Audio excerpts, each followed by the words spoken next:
Nagbanta si Pangulong Bongbong Marcos na sasampa ng reklamong economic sabotage ang ilang kontraktor ng flood control projects.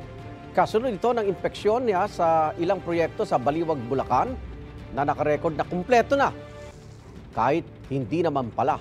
May unang balita si JP Soriano.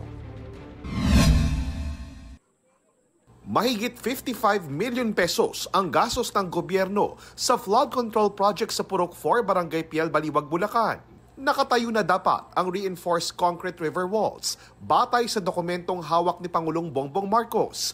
Pero walang ganong nasilaya ng Pangulo nang mag-inspeksyon siya roon. As of last month, June, ang report dito 100% complete at saka fully paid. Wala kaming makita na kahit isang hollow block, isang ng simento, walang equipment dito.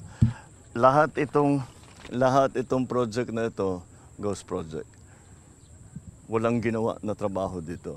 Ayon sa Pangulo, sinabi sa kanya ng chairman ng barangay na may kumausap umano sa kanila noon at nagsabing may gagawing flood control project. Pero kalaunan ay naglaho na lang daw ito.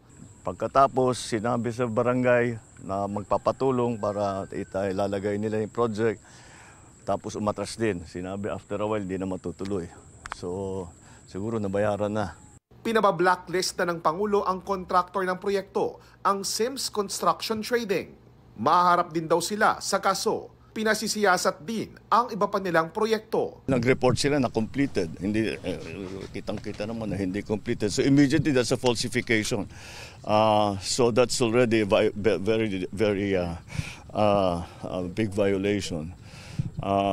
And for the big ones, talagang I'm thinking very hard to pipilahan natin sila na economic sabotage. Because economic sabotage is very clearly Sususpindihin at kakasuhan din daw ang lahat ng opisyal na nag-authorize at nakipagsabwatan dito. I'm getting very angry. This is what's happening. Kundi naman, paano naman, biruin mo, wala talaga, 220 meters, 55 billion, completed ang record ng Public Works. Walang ginawa, kahit isang araw hindi nagtrabaho, wala kang makita, puntahan ninyo, wala kayong makita kahit na ano. Tuloy-tuloy ang pagbaha doon sa kabila. So, yes. Sir? Sir? Pinuntahan ng GMA Integrated News ang opisina ng Sims Construction Trading sa Malolos, Bulacan na nakasulat sa resibong ipinakita ng Pangulo. Isa itong bahay sa isang subdivision na walang kahit anong marker o commercial signage. Nakausap namin ang nagpakilalang katiwala sa bahay at kinumpirma niyang yun nga daw ang opisina ng Sims. Tinanong namin kung maaring makausap ang may-ari ng Sims pero tumanggi na siyang sumagot. Iniwan namin ang aming contact number at email. Wala rin kaming makitang kahit anong website o social media page ng Sims. Isa pang proyekto sa Barangay Piel ang pinasisilip ng Pangulo. Parang nagtuturuan ngayon yung dalawang kontratista at sinasabing hindi maituloy ito hanggat magawa ito.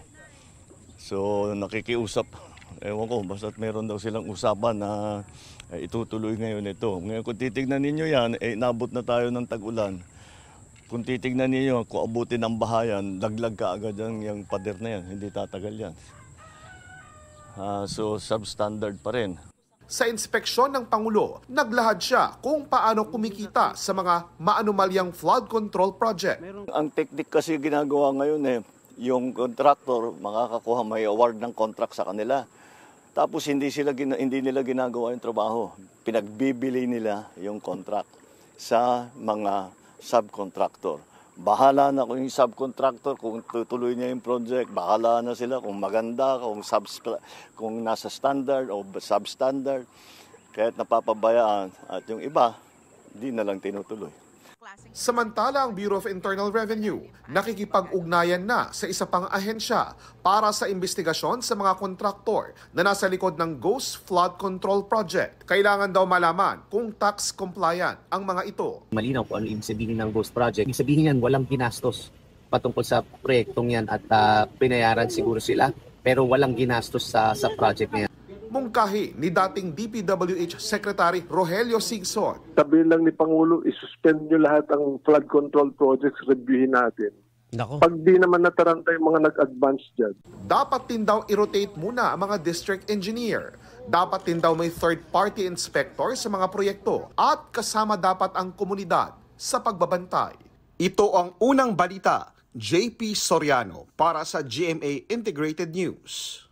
Igan, mauna ka sa mga balita, mag-subscribe na sa GMA Integrated News sa YouTube para sa iba't ibang ulat sa ating bansa.